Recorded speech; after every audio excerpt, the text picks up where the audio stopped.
Yes, Nithyananda. Sorry for the technical glitch. We welcome you all for the day 5 program of the Paramashivoham Level 2. After this heavy yoga of 3 hours of continuous DVK, Dvivya Sakrama. Now, let us enter into the power manifestation. The day begins with power manifestation. Yes. So, I welcome all the participants in the day 5. Now, after the intense yoga, it is advised to have power manifestation because that will become your biomemory and muscle memory. So, I request all the participants to blindfold yourself, sit straight with your head, neck, and spine. Before entering to the power manifestation, let's have this Shastra Pramana, the spiritual reference to manifest the power of third eye. So let us enter into the Shastra Pramana. Kapalantharmano nisya tishtam militalochanaha kramena manaso dhadyat lakshayet lakshamuttamam. The translation goes, by fixing the mind on the inner space within the crown center and sitting stably without any movement, having the eyes closed in succession, by that stability of the mind and inner space through the power of the third eye, one directly sees the ultimate goal, Lakshyam. By having the vision beyond the sight that reveals any object or place, attaining the space of oneness with the source, Paramashiva. So let us enter into the power manifestation of third eye. I request all the participants to blindfold yourself. Close your 2 physical eyes. You'll be seeing through the third eye. So chant the Mahavakya intensely. Be in the space of oneness. From the space of oneness, request Swamiji to reveal whatever is being projected through the third eye. I request all the participants to sit straight with your head, neck, and spine straight line. Keep chanting the Mahavakya intensely as we enter into the power manifestation. Om Nithyananda Paramashivoham. Om Nithyananda Paramashivoham. Om Nithyananda Paramashivoham. Om Nithyananda Paramashivoham. Om Nithyananda Paramashivoham. Nithyananda Paramashivoham.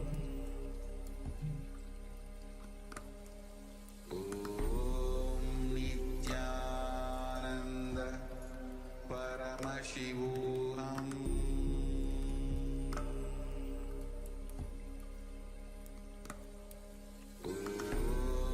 Nithyananda Paramashivoham.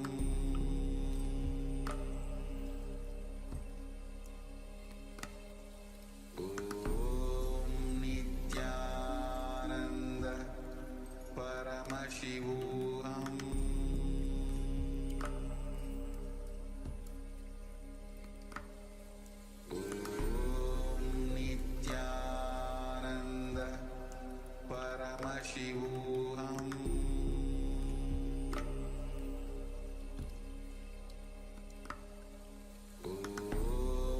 Nithyananda Paramashivoham.